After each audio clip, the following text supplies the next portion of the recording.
Hey everybody, welcome to this week's blog and video. Have you ever asked God why? I was on a call recently with a friend and he asked me a question in a way that I have not been asked before. In 2008, there was a period of time when I spent a lot of time asking God why. Why did you allow Kyle to die?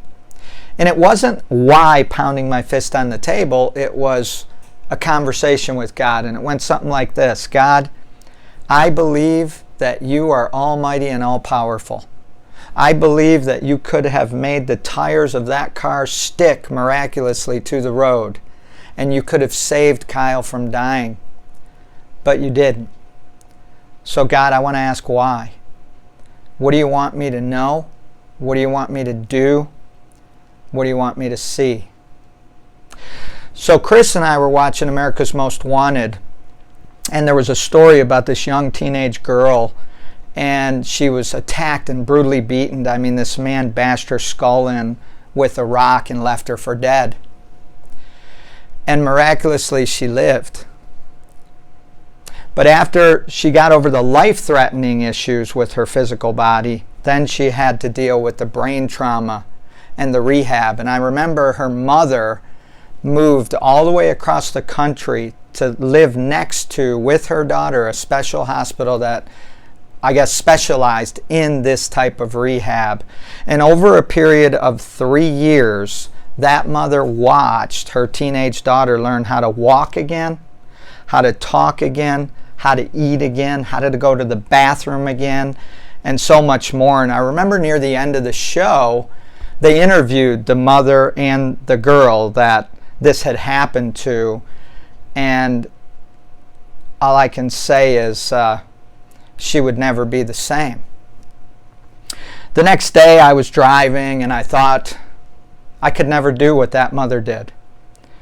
Let me say to you today that I feel weak sharing this next thing with you, that I want to be stronger, and I want to say that I would do absolutely anything if Kyle could have lived.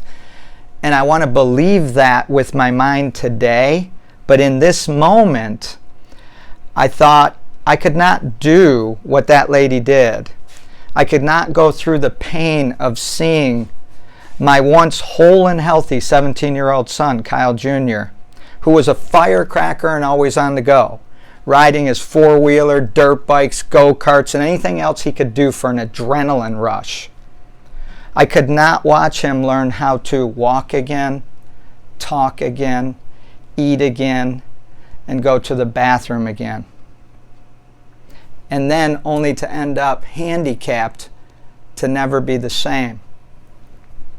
The Bible says that God's ways are higher than our ways. And in this moment while I was driving, I felt with my spiritual mind, my spiritual ears and my spiritual eyes, I felt God say to me, I did save your son by calling him home. If God said to me, I got good news, Kyle can come home, I would call Kyle Jr. up as his father on earth and I'd say, I got great news, Kyle. God said you can come home. And I'm guessing that Kyle Jr. would say to me something like, Dad, do you realize where I am?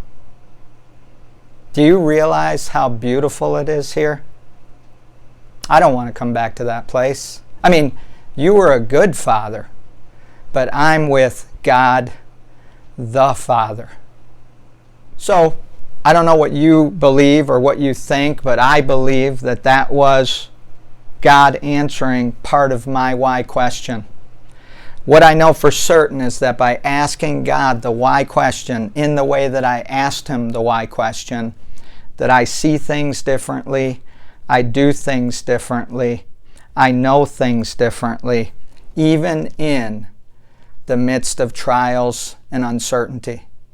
Kind of like what we're going through today with the coronavirus.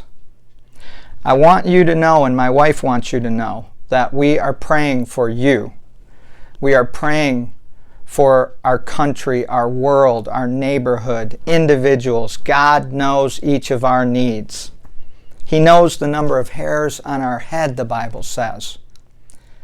We will continue to pray for you, and may God be with you and bless you.